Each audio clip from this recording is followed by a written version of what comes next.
Greetings, fellow armchair generals, and welcome to a quick tutorial video on the changes between Hearts of Iron 3 and Hearts of Iron 4. I am a huge fan of the Hearts of Iron series, been playing since Hearts of Iron 1, but I will say that jumping from Hearts of Iron 3 to Hearts of Iron 4 is probably one of the the one that has the steeper learning curve.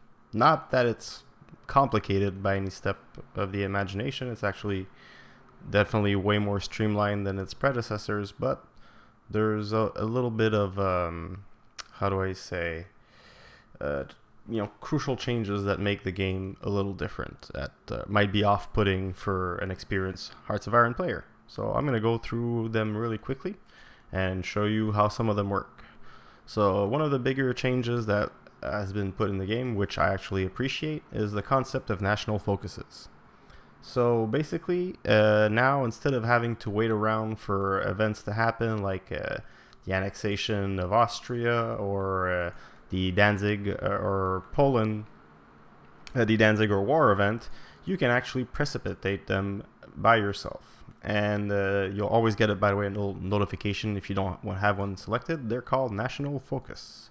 And in here, if you scroll and look around, there's a lot of them. Well, you can find the ones that are most popular. I mean, most the ones that you'll expect to happen. For example, the reoccupation of the Rhineland, the annexation of Austria, and so forth, all the way to Danziger War. They have requirements, so when you click on them, you can read them. And also, they're similar to a tech tree, so you have to do the ones at the top of the tree first, and you move your way down, with some of them being exclusive, but it's always well indicated. So that's one of the first changes, and basically when you do that, it costs you some political power, which is the merging of, I guess, diplomacy and spies from Hearts of Iron 3. But yeah, now it's done through political power. And now one of the bigger changes is, I think they basically revamped the entire concept of how production works. If I'm not mistaken, since Hearts of Iron 1, we're used to the concept of industrial capacity, IC, and that is all gone. It's been replaced with the concept of civilian and military factories, as well as naval factories. Civilian factories are used to do anything in terms of constructing a building. So, for example, if you want to do build any type of factory, or improve infrastructure, air bases, and also repairing damaged buildings, it's all going to be done with civilian factories. And the way you build a civilian factory now is not through a production queue, it's actually through this construction menu, and you select civilian factory, and then it will show you which areas of your empire can support how many factories. By the way, this counter is shared between both civilian and military, so make sure you plan that ahead when you build your factories. Let me just show you, for example, if I make 7 civilian factories, once I put a military factory, boom, it's full. So make sure you take that into account. And yeah, so now that you know that your buildings are built with your civilian factories, what do the military factories do? Military factories basically build everything that's in terms of either equipment or air and land vehicles. Ships being built by, obviously, naval factories. Now, the way this is done is a little special and quite interesting, actually. And this brings us to another change, is the concept of supplies. If you look up here, they're not there anymore. There's no more generic resource called a supply, except for maybe support equipment, but that's beyond the point. So now, instead of building supplies, your divisions will have required equipment. Each division will either need support equipment, weapons, vehicles, or artillery in this case, if we're looking at this entry here. And this is going to be used for your troops either as a reinforcements or in training. Now, the way it's handled, it's not super complex, but everything is itemized in your production screen here. And the little squares here allows you to assign more factories to build more of these units, of these types of items, be it artillery, tanks, whatever. And then there's a little bit of information that's useful. Right here, you'll be able to see how many of these units you're building. For example, the infantry equipment, I'm making 59.3 per day. But if you look at tanks, I'm making only 4.6 a week, and there's actually worse. If you look at destroyers with the 3 naval dockyard factories working, I'm making only 1.9 destroyers a year. So the more you put, the faster it goes. But there's this little bar here that is called production efficiency. And if you quickly add more factories, the factories producing this equipment, I guess it's sort of a simulating the fact that it's not because you were making tanks one day that your production line changes to making, I don't know, trucks or even more like support equipment. You know, there's probably machines that need to be updated and whatnot, and people to be trained. So there's a slow ramp up in efficiency. So take that into account. So yeah, so as you can see, planes as well are built here. So any type of equipment that is for land units, or if it's an airplane, all of it's going to be managed here and built by a military factory. And in terms of ships, it's just the same thing, but naval factories, which are here, by the way. And they also occupy and share the same building slots as civilian and military factories. So now that supplies are separate, and the fact that you saw we can actually build tanks in this production menu, you might be asking yourself, well, how do you build units? Well, units are no longer built per se, they are trained or recruited, and they're done in this menu.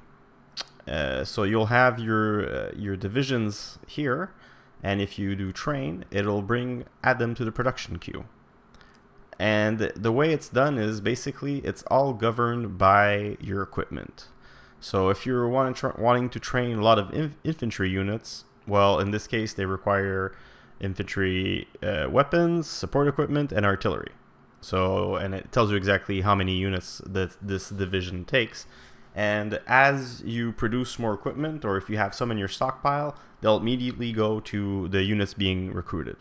Depending on the priority that is split between reinforcements, upgrades, and whichever queues of units you have here.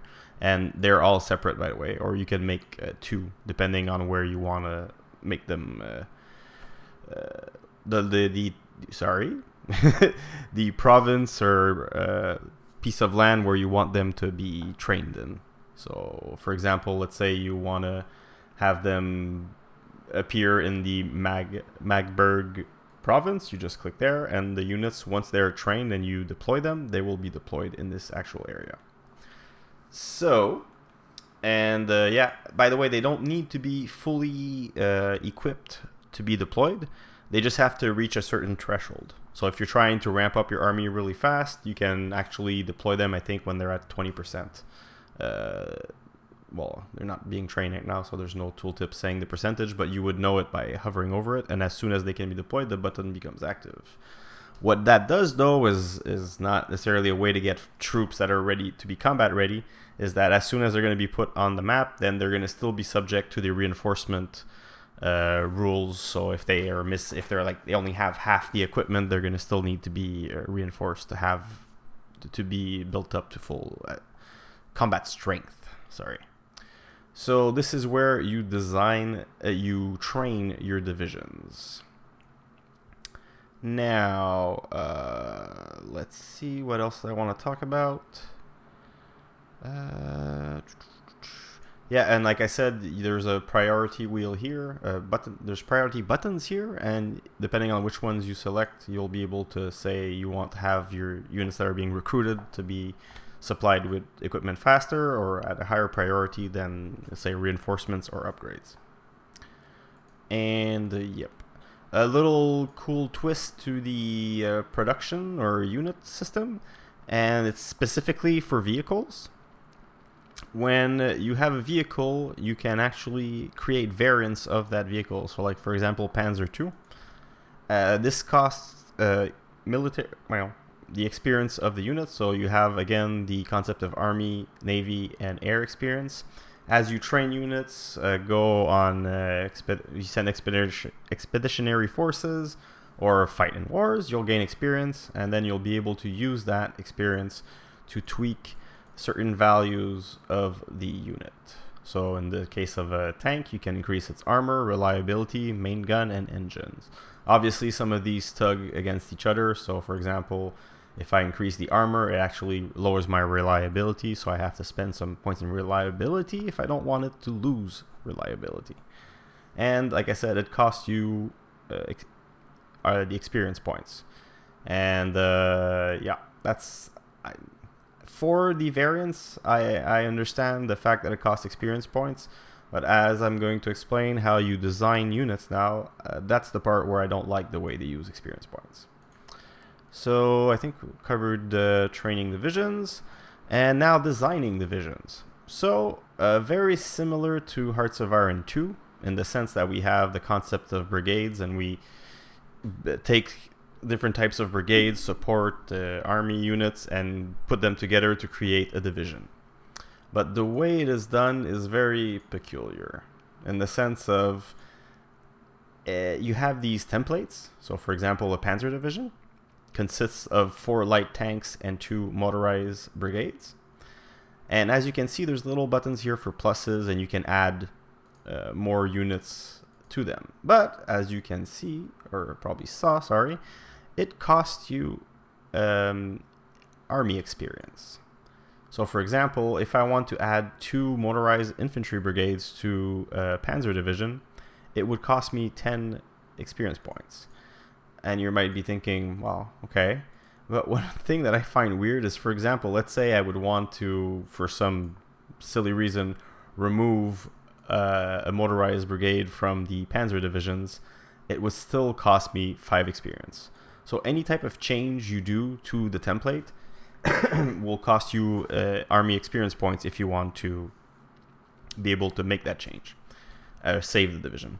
One thing that you should be aware of is that be very careful. If you modify, let's say, your panzer division template, and you already have panzer divisions on the field, changes you do to the template will be enforced into the divisions that are on the field. So make sure that any changes you do are, sensible. For example, if once you research Panzer IIIs or whichever nation you have that has medium tanks, and you want to make a medium tank division, make sure that you do not add or change the light tanks to medium and save it, because then all your light division tanks are going to say, oh, I don't need light tanks anymore, or gotta make a lot of medium tanks if you want me to have my full division. So be very careful about that. And actually, it's really simple, and it's just, if you're aware of it, you won't do the mistake. For example, if you would want to make a medium tank panzer division, what I would recommend is you take the panzer division template and then you duplicate it. And this will make a new template, which, by the way, will cost you 0 experience points, at least to have these units, because they're already there. So depending on what unit you want to build, always try to take the template that's closest to the one. Take the template that has the design closest to the one you want to make. So for example, if you want to have medium tanks, you would take this one and then simply whoops. Oh yeah, I don't have any tech for heavy tanks, medium tanks, so I only have heavy tanks. But you would go like this, boom, and it would cost you 20 army experience points to save. Hurrah! So that's pretty much how you do divisions, how you design divisions. And a little parenthesis here for those who are more familiar with Hearts of Iron. This, by the way, is not intended for new players that don't know Hearts of Iron, because I'm going really fast over some stuff, and if you don't have a basis of knowledge in Hearts of Iron, you might find this being very obtuse. So yeah, so the quick parenthesis I wanted to do was that in Hearts of Iron 4, tanks have very low organization. I don't know why. And even if you, again, technology, I didn't go through that, but it's pretty much the same. You have research slots, and then you decide which type of research you want to do. Obviously, they did change a few trees, and it's heavily streamlined now, especially if you ever played Hearts of Iron 1, which had probably the most insane tech tree of all time. It was so crazy, and I actually also played a mod called Core, and that pushed it even further, which was amazing, but definitely a huge headache. Anyways, I am getting lost in what I said. What was I talking about? Research. Yeah, that's it. If you go into the land doctrines and you look at all your possibilities, increasing tank organization is barely in any of them, and when it does, is see like, ooh, tanks get a +2 bonus to organization. Ooh. So I think the reason they did this is that organization is more of an infantry thing. Infantry units, the brigades will have definitely super high organization. So if you want to have a very hard division that has high organization, you'd say, well, I'll just put a lot of motorized units in there, but then motorized units are soft and they will take away from the tank's hard value. So you'll definitely want to research half tracks if you want to be able to have tank units that have both high organization or somewhat high organization, because like I said, the tanks are very low, but with the addition of half track brigades, you'll be able to get high organization. And yeah, so yeah. By the way, experience, military experience can be gained through combat, like I said, but there's also a few heads of states, I think political advisors that actually, or is it an army general?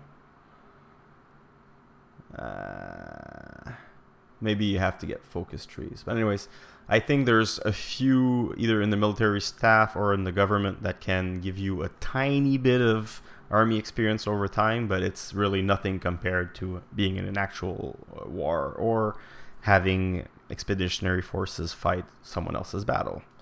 So there we go. Now, another it's not that big of a change and actually somewhat welcome, is how you organize your armies. Well,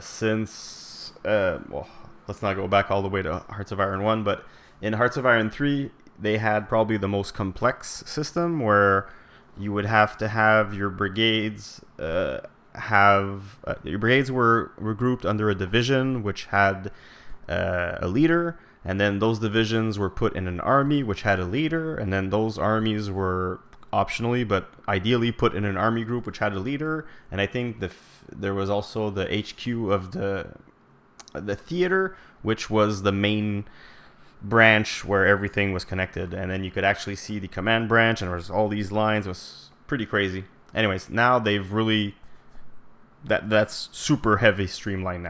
Now you have armies.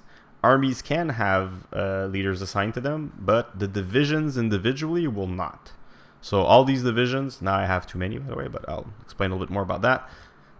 All these divisions will have no leader assigned to them. It's all about the army leader that will gain experience and give the bonus to all the units under it. And the armies can be part of army groups, and that is as far as it goes.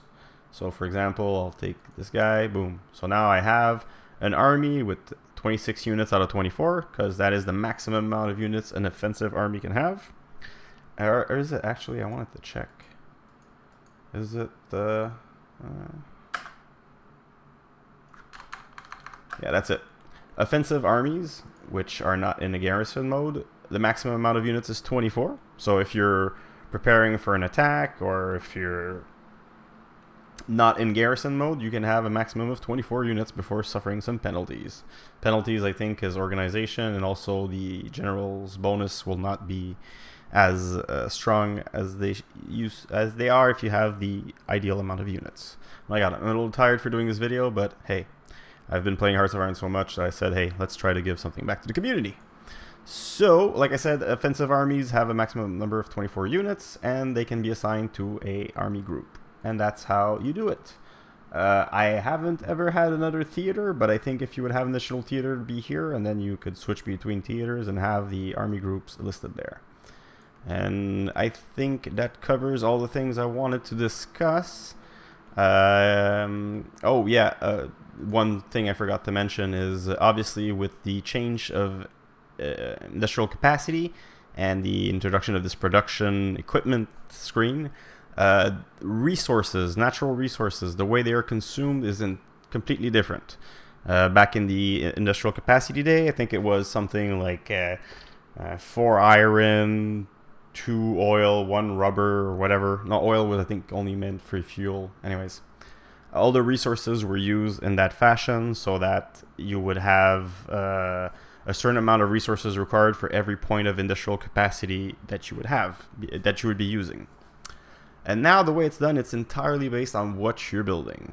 So I think that makes sense. So for example, if you look at infantry equipment, in this little area here, you'll see the resources required to build this thing. And it scales depending on how many factories you assign to it. So if I have 15 factories working on this, well, I can't put 15, but if I would, it's actually, whoops, for example, let's go 5. It'll go from 5 aluminum and 10 steel to 10 aluminum and 20 steel. And it scales linearly like that. And depending on which units you're building, for example, light tanks, it's oil and steel, and boats, I think, is rubber, steel, and chromium. No, sorry, oil, steel, and chromium. And all these resources are listed here. And now that I see more stuff I want to mention, trade has been changed a little bit, and now that you don't have cash anymore, I'm kind of glad because I kind of hated the way cash was generated. Anyways. With cash being gone, the way you do trade is very simple. Let's say you want to trade. I'm missing some oil, so here are how you change the resource you want to trade. So I'm filtering by oil. Let's say I need 16 oil, so I want some oil from the United States. For every civilian factory that you lend them, I don't know how that works, but whatever, you're producing goods for them, but it's all, you don't have to ship them. It's just assigning civilian factories. You will get about 8 resources. Yeah, that's it. Every factory you assign. So let's say I assign 2 civilian factories and lend them to the US. They will give me 16 oil. And it's the same for every resource, if I'm not mistaken, right? Yeah, 8. So that's how you will manage your trade, is by seeing, let's say I have 31 active civilian factories, so I could trade any amount of civilian factories for resources. And this is, the production thing is something you have to keep an eye on, because let's say once you get your medium tanks, you'll need tungsten, and that's something that Germany doesn't have a lot of. So, if you want to start building stuff, you kind of have to almost think ahead of your resources and make sure you plan accordingly, because you will still produce units if you don't have the resources, but every lacking resource will affect the efficiency of the production. I don't think the tooltip, it just says reduce speed. So anyways, make sure you have enough resources. Oh, speaking of resources, one last thing, and it's still about resources kind of, and it's also very useful for Germany. They have added the building a synthetic refinery. So when you have a synthetic refinery, which shares the construction slots with dockyards, military, and civilian factories, by the way, you will get oil and rubber out of them. So at the current tech level, it's +2. So every synthetic factory you build will give you 2 oil and 2 rubber. Extremely useful for Germany, because anybody who's played Hearts of Iron, you run out of oil very fast. And rubber was a bitch. So this is a pretty cool addition.